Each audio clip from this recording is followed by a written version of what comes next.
अङ्गं हरेः पुलकभूषणमाश्रयन्ती भृङ्गाङ्गनेव मुकुलाभरणं तमालम्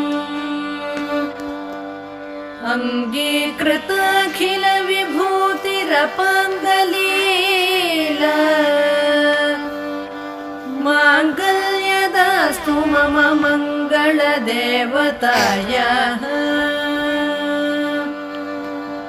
मुग्धा मुहुर्विदधति वदने मुरारेः प्रेमत्रपा प्रणिहितानि गतागतानि मालादृशो